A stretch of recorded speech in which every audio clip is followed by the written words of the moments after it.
이름 그대로 우리는 이곳에서 칠흑 같은 내란의 어둠을 물리쳤습니다. 빛의 혁명을 시작한 이곳에서 첫 선거운동을 시작하는 의미를 남다르게 가슴에 새기겠습니다. 12.3 내란은 대한민국을 절체절명의 위기로 내몰았고 지금도 계속되고 있습니다. 내란 수괴를 재판에 넘기고 대통령직을 박탈했지만 헌법까지 무시하는 내란 잔당들의 2차, 3차 내란은 지금도 계속되고 있습니다. 그러나 확실합니다. 저들의 반란은 결코 성공할 수 없습니다.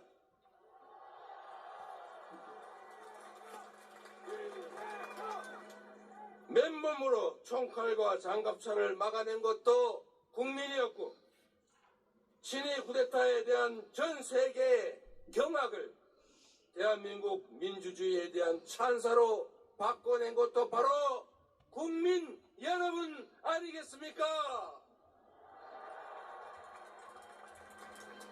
정치란 정치인들이 하는 것 같아도 결국은 국민이 하는 것입니다.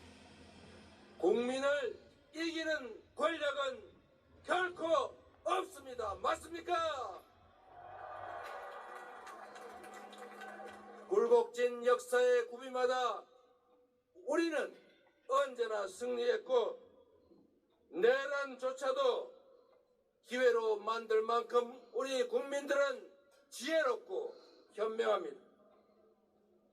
저는 오늘 국민에 대한 강고한 믿음을 가슴에 품고 진짜 대한민국을 향한 짧지만 긴 여정을 여러분과 함께 하고자 합니다.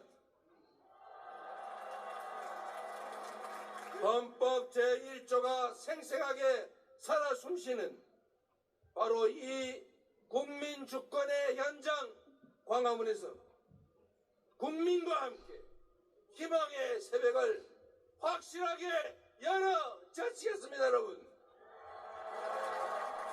그 위대한 새 출발의 역사 희망의 새 길에 함께 해주시겠습니까? 존경하는 국민 여러분, 3년 전 지난 대선 첫 유세에서 저는 3가지를 약속드렸습니다.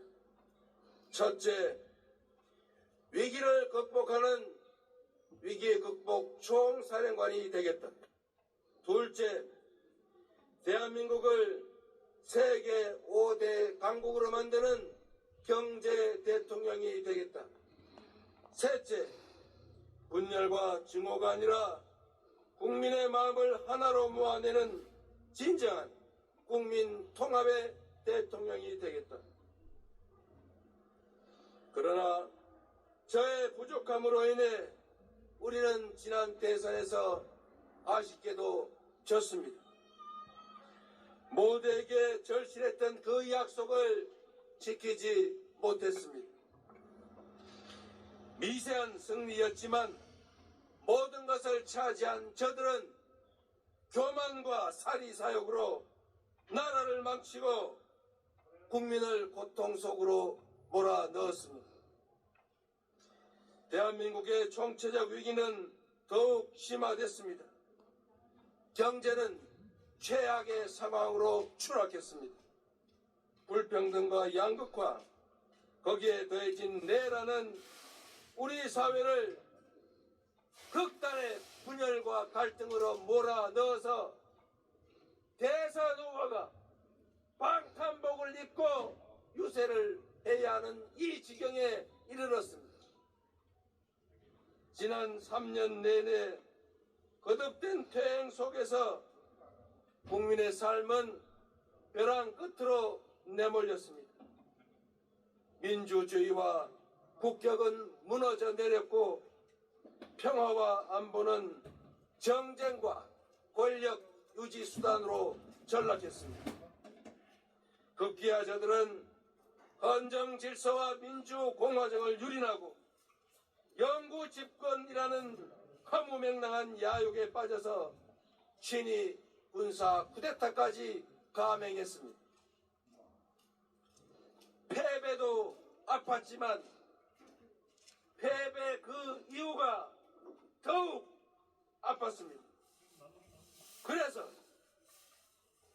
죄스러움과 괴로움의 무게만큼 더 깊이 성찰했습니다.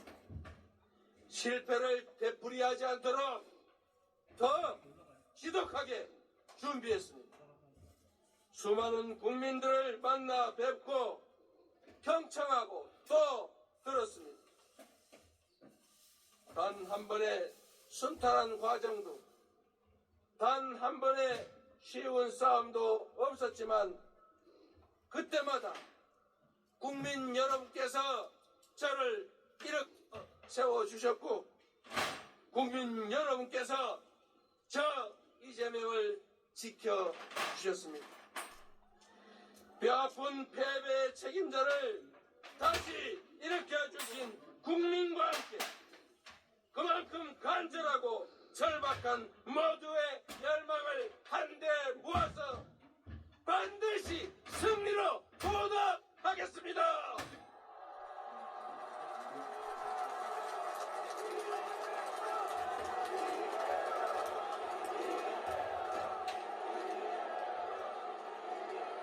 존경하고 사랑하는 국민 그리고 당원 동지 지지자 여러분, 나라의 운명과 우리의 미래가 걸린 이 거대한 싸움에서 실천으로 행동으로 함께해 주시겠습니까?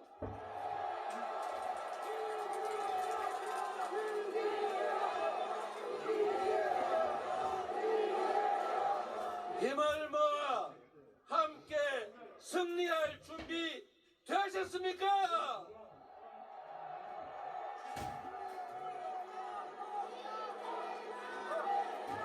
사랑하는 국민 여러분, 지난 11일 동안 전국 방방곡곡을 누비며 우리 국민들의 목소리를 들었습니다. 삶의 현장 어딜 가나 먹고 살기 힘들다는 신음과 절망이 가득했습니다. 그러나 저는 이 절망 속에서 희망을, 퇴행 속에서 도약의 가능성을 발견했습니다. 해맑은 얼굴로 품에 안기던 아이들을 보며 결심했습니다. 이 귀한 존재들의 웃음을 반드시 지켜주겠노라. 제 손을 잡고 말을 잊지 못하는 청년들의 어깨를 다독이며 다짐했습니다. 청년의 푸름이 빛나는 아름다운 활기찬 나라를 만들겠다고. 엄나무순을 넘치게 담아주시던 거친 할머니의 손길이 저를 일깨웠습니다. 함께 잘 사는 따뜻한 공동체를 만들어 달라고. 시골의 작은 마을, 바닷가 어촌, 북적이는 도시 그 어디에 살든 고단한 삶을 견뎌내며 오늘보다 더 나은 내일을 꿈꾸는 그 뜨거운 열망이 진짜 대한민국을 만드는 밑거름입니다. 전통시장과 농촌에 터잡고 하루하루 도전의 삶을 살아가는 우리 청년들, 힘들지만 아이 셋 키우는 낙으로 버텨간다는 젊은 부부, 햇빛 농사 지으며 공존의 마을을 만들어가는 농촌의 주민들에서 우리 대한민국의 밝은 미래를 보았습니다. 우리 국민 한 분 한 분의 눈빛과 웃음은 그 어떤 눈물보다 강했습니다. 함께 힘내자는 격려와 다짐은 그 어떤 함성보다도 우렁찼습니다. 이 깊은 간절함, 저 이재명이 모두 담아 안겠습니다. 국민이 한뜻으로 내린 그 엄중한 명령을 무겁게 받아들이겠습니다.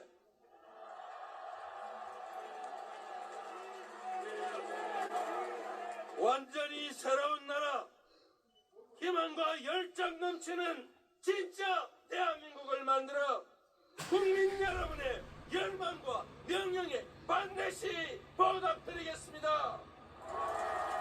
국민이 주인인 나라, 국민이 행복한 나라, 진정한 민주공화국을 향한 그 위대한 발걸음에 함께 서 주시겠습니까?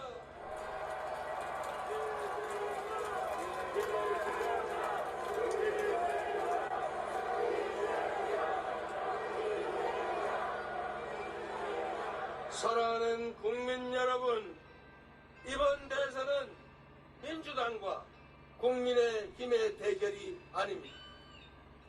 내란으로 나라를 송두리째 무너뜨리고 헌정 질서와 민생을 파괴한 거대 기득권과의 일전입니다. 절체절명의 위기에 놓인 국민과 나라를 구하는 선거입니다. 국민 통합을 통해 세계를 선도하는 나라로 우뚝 설 것인지, 파괴적 역주행으로 세계의 변방으로 추락할지가 결정되는 역사적 분수령입니다. 국민 앞에 엄숙히 약속드립니다. 저는 민주당의 후보인 동시에 내란 종식과 위기 극복, 국민 행복을 갈망하는 모든 국민의 후보로서 이번 선거에 임하겠습니다. 더 낮은 자세로 대통령의 제1사명인 국민 통합에 확실하게 앞장서겠습니다, 여러분.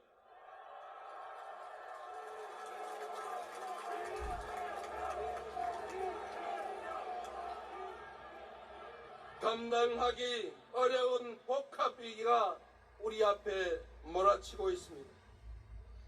미국발 통상위기와 AI 무한 경쟁을 이겨내려면 강대국 틈에서 새우등 터지는 신세가 되지 않으려면 온 국민이 단결하고 모두가 힘을 모아야 합니다.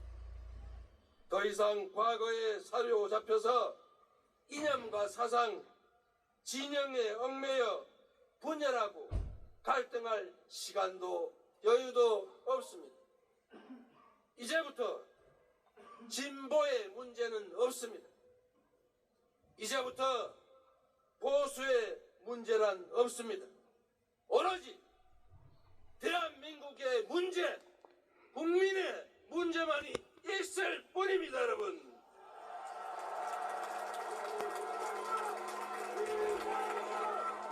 반걸음 앞서가면 무한한 기회를 누리는 선도자가 되겠지만 한 걸음만 뒤쳐져도 추락의 위험에 노출된 추격자 신세가 됩니다. 모방의 능력을 넘어서 주도하는 역량으로 우리 앞의 위기를 기회로 바꾸어야 합니다. 작금의 위기를 기회로 바꾸고 대한민국 재도약을 이뤄낼 사람, 통합과 과감한 실천으로 진짜 대한민국을 만들어갈 사람 누구입니까, 여러분?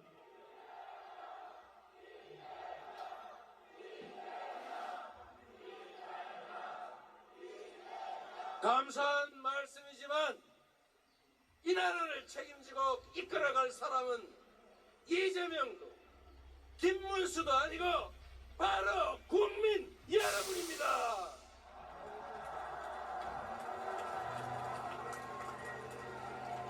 우리 앞에 놓인 지상과제는 무너진 민생과 민주주의, 평화를 회복하고 파괴된 경제를 되살리는 것입니다. 내란의 종식과 위기 극복은 그 첫걸음에 불과합니다. 우리가 꿈꾸는 나라는 내란 이전의 그 대한민국이 아닙니다. 그 대한민국을 넘어서 회복을 넘어서서 신문명 시대 세계 표준으로 거듭날 나라, 먹사니즘의 토대 위에 잘사니즘으로 세계를 주도하는 진짜 대한민국이 우리가 만들어갈 대한민국 아니겠습니까?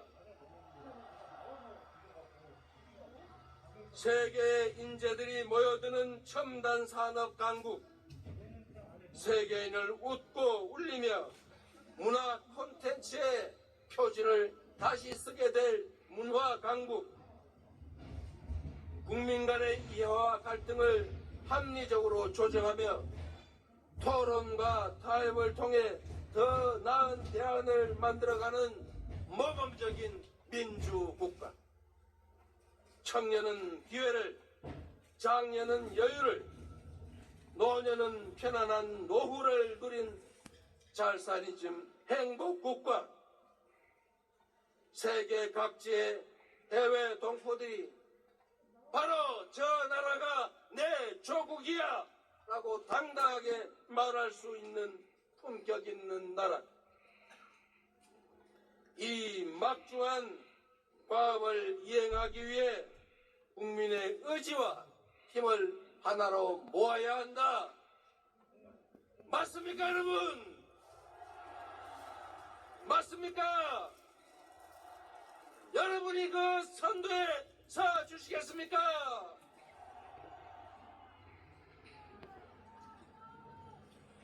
존경하는 국민 여러분, 다가오는 6월 4일 인수위도 없는 새 정부가 곧바로 출범합니다.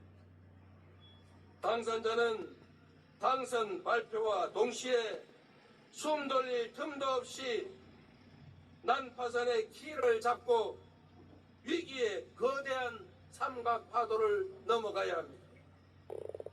대한민국에는 지금 바로 투입할 수 있는 유능한 선장, 대한민국의 살림을 책임질 준비된 대통령이 필요합니다. 동의하십니까, 여러분? 그 준비된 대통령 후보가 누구입니까?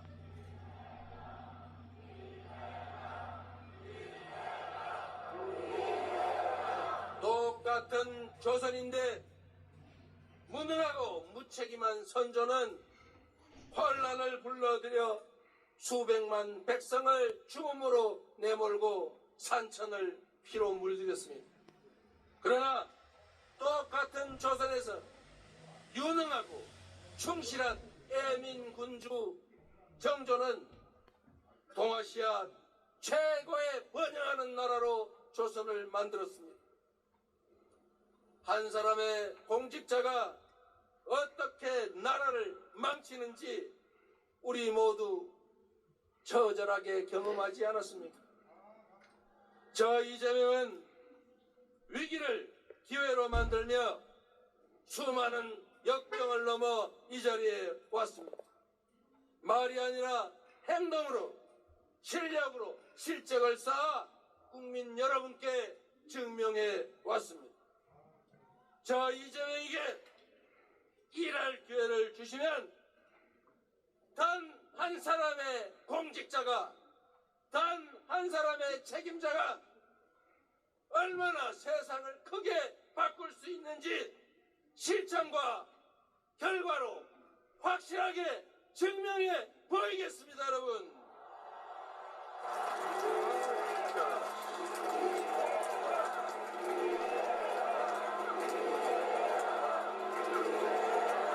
국민 여러분, 반만년의 역사가, 전 세계가 설렘과 기대감으로 우리 국민의 위대한 여정을 지켜보고 있습니다.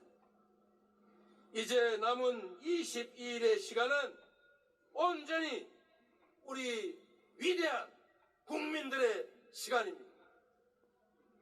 늘 그랬듯 무능하고 부패한 기득권이 역사의 수레바퀴 앞에 저항하겠지만 그 누구도 우리 국민들이 만들어갈 그 도도한 역사의 흐름을 막지 못할 것이다. 맞습니까, 여러분? 다가오는 6월 3일 우리 국민들은 새로운 승리의 대서사시를 쓰게 될 것입니다.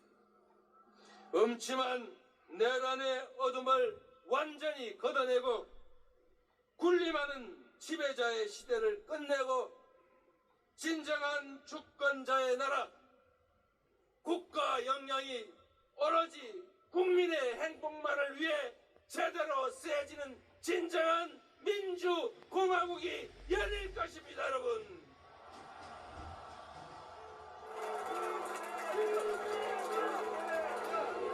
지금 이 순간은 미래가 과거에 승리하고 통합이 분열과 대결에 승리하고 도약이 퇴행을 이기고 희망이 절망을 이겼다고 역사는 기록할 것입니다. 아름다운 빛으로 권력자를 2번이나 평화롭게 권좌에서 끌어내린 우리 위대한 대한국민은 그 저력으로 지금의 위기와 고난을 이겨내고 찬란한 봄을 다시 화끈하게 열어젖힐 것입니다, 여러분.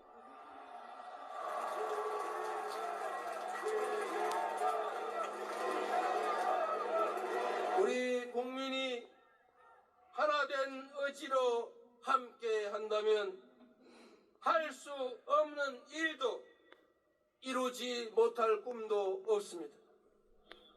대한민국의 주권자들께서 저 이재명을 국민 주권을 실현하고 국민 행복을 증명할 유용한 도구로 충직한 일꾼으로 선택해 주시기 바랍니다.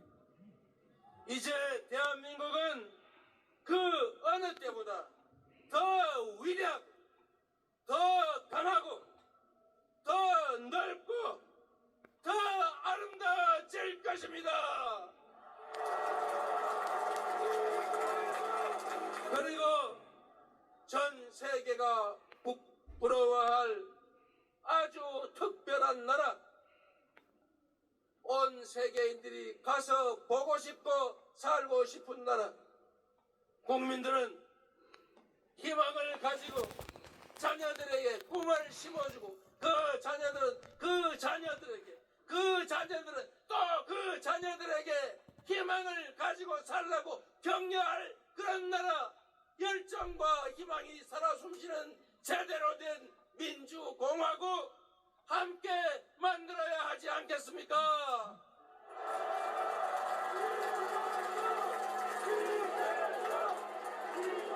그래서 그렇기 때문에 지금은 이재명입니다.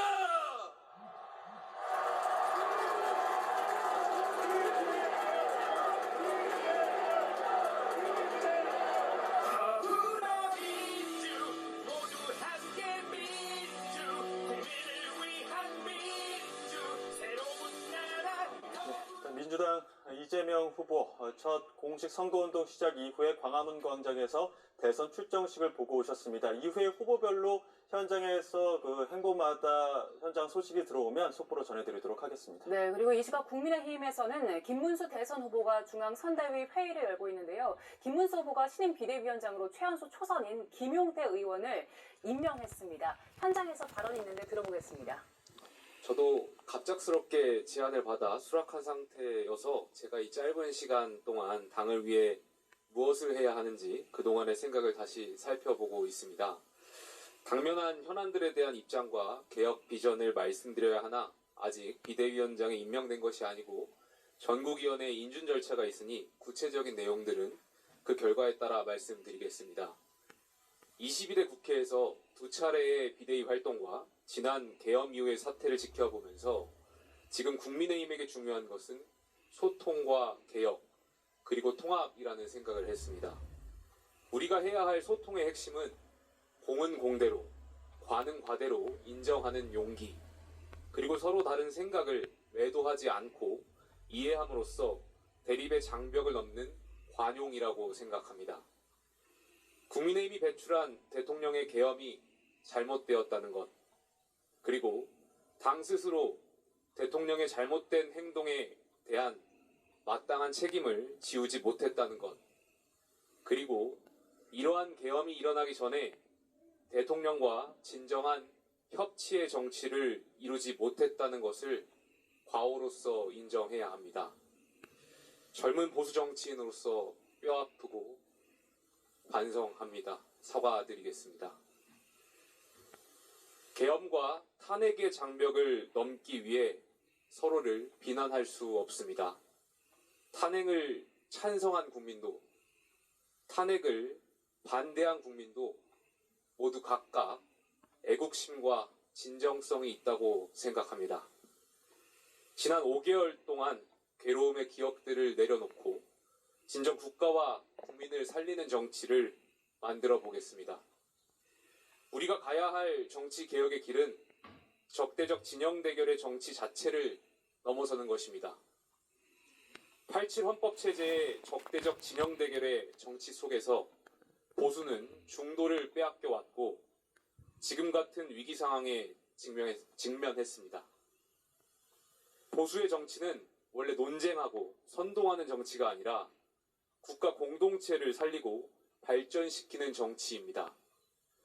보수는 선동적 다수결 민주주의가 아닌 공공선을 위해 소통하고 수기하는 민주주의, 국가적 난제를 해결하는 협치형 정부를 설계하는 7공화국 개헌을 이루겠습니다.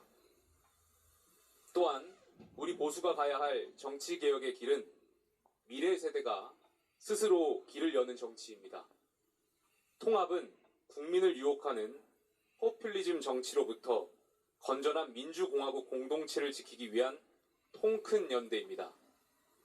통큰 연대는 서로에 대한 오해를 잠시 내려놓고 더 높은 목적을 향해서 손을 잡는 것입니다. 함께 힘을 합치면서 서로에 대한 신뢰를 다시 회복하는 것입니다.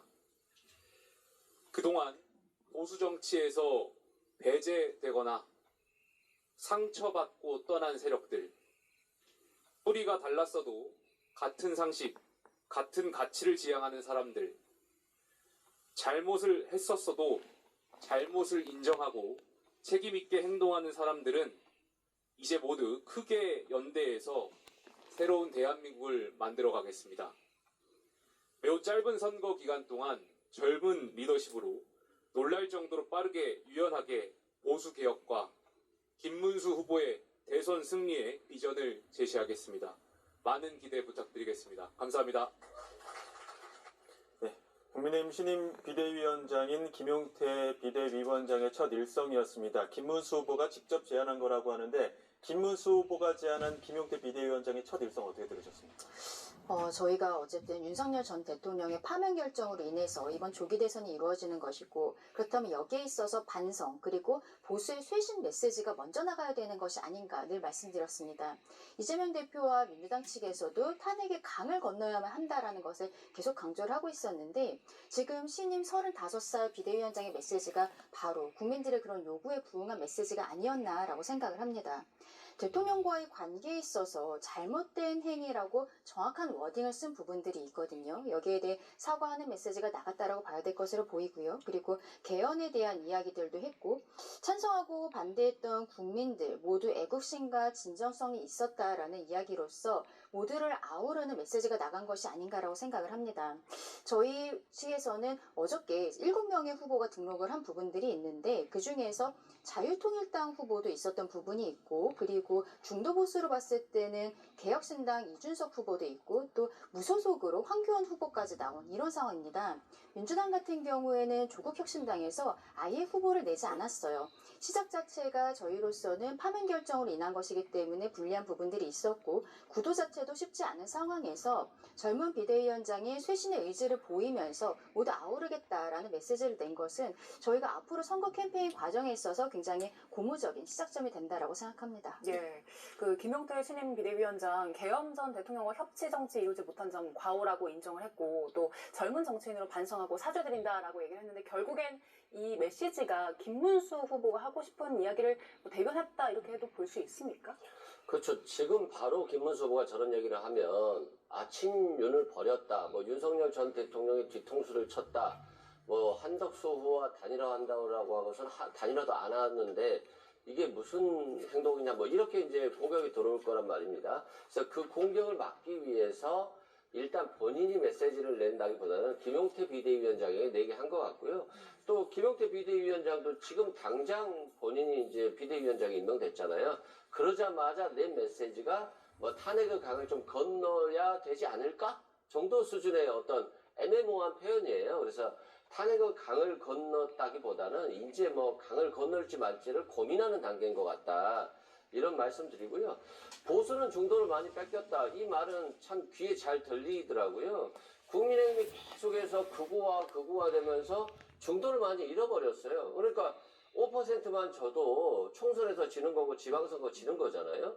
그렇기 때문에 중도를 뺏긴 이 상황에 대해서 굉장히 반성하는 것 같고, 또 저는 보수가 요즘에 없다는 생각을 많이 했거든요. 과거의 보수는 법은 잘 지키고 좀 유능하다는 모습이 있었잖아요. 민주화에 있어서는 좀 부족하지만, 근데 지금은 헌정지수도 지키지도 않고 굉장히 단일화 과정에서도 얼마나 무능해 보였습니까? 윤석열 정부도 마찬가지고요. 그래서 보수 생각하면 무능 또는 법도 안 지킨다, 이런 것들이 있기 때문에 이런 것들을 이제 좀 쇄신시켜줘야 되는데, 거기에 대해서 지금 김용태 의원을 선택한 것 같은데, 김용태 의원 자체가 너무 경험이 부족하잖아요. 이제 국회의원 처음 됐고 대선을 한 번도 치러보지 않은 분에게 맡겼다는 것. 근데 김용태 후보가 김문수 후보를 교체하는 거에서 반대했잖아요. 이거 하나만 가지고 비대위원장을 선택하기에는 굉장히 부족한 결정이었다라고 보고, 김용태 비대위원장이 그렇게 개혁적이었나라고 했을 때도 거기에도 좀 의문점이 있거든요. 그래서 뭐 국민의힘 자체적으로 잘 해결해내겠지만 아직까지는 굉장히 어정쩡하고 좀 불편해 보인다라는 생각이 듭니다. 예. 다시 말씀드리지만 이제 크게 봤을 때는 3파전으로 치러지게 되고, 또 김문수 후보의 경우에는 후보가 되는 과정도 그렇고 앞으로의 과정에서도 계속 따라붙는 이슈가 단일화 이슈거든요. 네. 이준석 후보와의 단일화는 어떤 좀 변수가 있다고 보십니까? 앞서 이준석 후보에 대한 그 영상이 나온 다음에 제가 잠깐 말씀을 드렸었는데, 예. 결과적으로는 지지율 문제가 될 것이라고 생각을 합니다. 예. 지금은 이재명 대표가 독주를 하고 있는 형태가 지속이 되고 있거든요. 그런데 저희가 어쨌든 단일화 과정이라든지 이런 것들이 좀 문제가 있었습니다만, 오늘부터 똘똘 뭉쳐서 앞으로 나아가겠다라는 모습들, 그리고 쇄신하겠다라는 모습에 대해서 김용태 비대위원장도 선언을 하고 있는 점들을 보면 결국 저희 지지율은 올라갈 것이라고 생각합니다. 저희 지지율이 올라갔을 때 이준석 후보와 만약에 이 지지율을 합쳤을 때 이재명 대표와 좀 비등비등한 수준이 된다면, 그때는 이준석 대표 같은 경우에도 결과적으로는 이재명을 막아야 된다. 아까 영상에서도 그 얘기를 했거든요. 그 대의를 위해서 함께할 가능성이 저는 높다라고 생각을 합니다. 현실적으로 그런 선거 비용의 문제라든지 이런 것들도 있을 수 있고요. 지난 대선에서 윤석열 전 대통령이 0.7%포인트 차로 이재명 대표에게 승리를 했는데, 당시 정의당에서 한 2% 정도를 가져간 부분들이 있었어요. 그래서 민주당 입장에서는 정의당에 대해서 굉장히 좀 안 좋은 감정들을 가지고 있었던 것이 사실이고, 그러면은 그런 상황이 또 반복이 될 수 있는 가능성이 있기 때문에 지금으로서는 앞으로의 한 1, 2주 동안에 지지율이 올라가는 부분들을 보아서 어떠한 단일화라든지 이러한 이야기들이 그때쯤 나오게 되지 않을까라고 생각합니다. 예. 그러면 말씀하신 대로 이제 지지율이 변수가 된다면, 이준석 후보가 개혁신당 이준석 후보의 지지율이 어느 정도 나와야 단일화를 선택하고, 어느 정도 나오면 단일화 선택하지 않을까요? 그 마찬가지죠. 김문수 후보가 될 것 정도 수준의 지지율이 나와야지, 또는 이준석 후보가 스스로 이길 수 있다라고 하는 지지율이 나와야지 단일화 카드가 성사될 것 같아요. 근데 어차피 뭐 단일화 하더라도 지지율에 큰 변동이 없다라고 한다면 명분도 없는데 지지율까지 안 나오는 거잖아요. 그렇다면 본인들 이준석 후보 입장에서 보면 본인을 가장 부각시킬 수 있는 후보, 그리고 이재명 후보나 김문수 후보와 좀 다른 모습들을 보여주면서 계속 갈 것 같거든요. 자꾸 돈이 없으니까 이준석 후보가 드랍할 것이다 라고 하는데, 이준석 후보가 이제 뭐 40대 초반이잖아요. 돈을 안 쓰는 선거하면 되잖아요. 뭐 굳이 돈을 많이 쓴다라고 해서 국민들이 더 관심을 가지 않을 것 같거든요. 홍보물 같은 경우도 뭐 한 장만 해도 되는 거거든요. 그런 측면에서는 이준석 후보가 기존에 정치하던 사람들이 하던 방식을 따라가지는 않을 것 같다. 그래서 단일화를 안 할 것 가능성이 높다 생각되고, 또 단일화가 되게 어려운 게 김문수 후보가 뭐 입으로는 계속 빅텐트 했습니다만 텐트 안에 들어온 사람 쫓아낼 꼴이잖아요. 한덕수 후보에 대해서. 그렇기 때문에 저는 단일화는 상당히 어렵다. 그리고 자꾸 이재명 후보가 무섭다라고 하던데 저는 국민의힘이 무서워요. 아니 이준석 후보 당대표도 몰아내, 안철수 후보도 거의 몰아내버려, 그 다음에 김문수 후보도 자신들이 밀어줘 놓고 몰아내잖아요. 굉장히 무서워요. 수단 방법을 안 가리는데 문제는 거기에 추가해서 무능하기까지 해요. 수단 방법 안 가렸는데 결과도 안 좋잖아요. 그렇기 때문에 이제는 안정감 있고 준비된 민주당의 이재명 후보를 국민들이 지지할 것이다 라고 생각됩니다. 예, 사실 오늘 국민의힘 첫 김문수 후보의 유세 일정을 봤을 때 지난 주말까지만 해도 누가 첫 유세를 나갈지 이 부분도 굉장히 안개 속이었었거든요. 김문수 후보가 이제 확정이 된 이후에 지금까지 어떤 내용들을 좀 극복하고 이런 것들을 좀 더 그 단일화만큼의 어떤 효과를 낼 수 있는 전략들을 발휘한다면 어떤 것들이 있을까요? 일단 저희가 지난 주말 동안에 있었던 일들, 그리고 단일화 협상 과정에 있어서의 불협화음들은 오히려 이제는 긍정적인 시너지 효과가 되지 않을까라고 생각을 합니다. 어저께 의원총회가 있었는데 김문수 후보가 스스로 의원총회를 나가겠다라고 해서 왔는데 이 상황에서 본인이 큰절을 하면서 다 품지 못한 것에 대해서 사과드린다라는 메시지를 냈습니다. 예. 이것은 어떻게 보면은 단일화 협상 과정, 그리고 후보를 변경하겠다라고 지도부에서 무리하게 진행했었던 부분에 대해 감정적으로 굉장히 좋을 리가 없거든요. 그러면 또 어떻게 보면은 피해자라고도 생각할 수 있는데 여기에 대해서 본인이 품겠다라는 의지를 보이고 있고, 그리고 또 일각에서는 권영세 비대위원장은 지금 사퇴를 했지만 권성동 원내대표 역시 사퇴해야 되는 것 아니냐라는 목소리가 강하게 나왔는데 오히려 김문수 후보가 끌어안는 모습들을 보이고 있어요. 이런 것들을 보았을 때는 지금 이 단일화 과정이라든지 이런 과정에 있어서 문제 제기를 했던 현역 의원들, 어제도 한 30명 정도는 의원총회에 참석하지 않은 분들이 계시거든요. 이분들이 김문수 후보의 어떤 대인배적인 면모를 보면서 오히려 돌아올 수 있는 상황들이 되지 않았나라고 그렇게 생각을 합니다. 네. 지금 20일 대선 남은 상황에서 네. 이제 국민의힘 갈등은 아직 사실상 봉합이 네. 완전히 되진 않았잖아요. 어떻게 봉합을 해나가야 될까요? 일단은 원내대표의 문제는 후보 스스로가 같이 가겠다라고 이야기를 했기 때문에 더 이상 문제가 될 것이라고 생각하지는 않고요. 말하자면 저희 입장에서는 탄핵에 찬성을 했었던 한동훈 후보가 이번 선대위원장의 이름을 올리지 않았어요. 근데 반드시 같이 해줘야 되는 부분들이 있다라고 생각을 합니다. 근데 조금 아까 김용태 신임 비대위원장의 메시지를 봤을 때는 저는 김문수 후보도 지금까지와는 다른 메시지를 나올 수 있을 가능성이 있다 생각하거든요.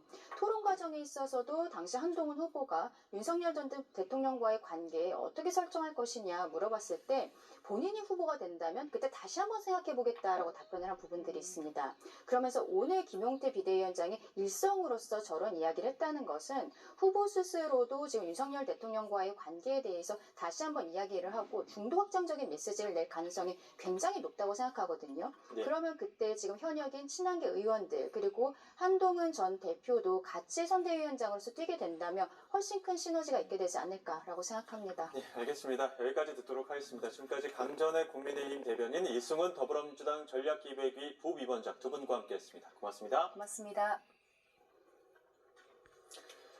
네, 경찰이 제21대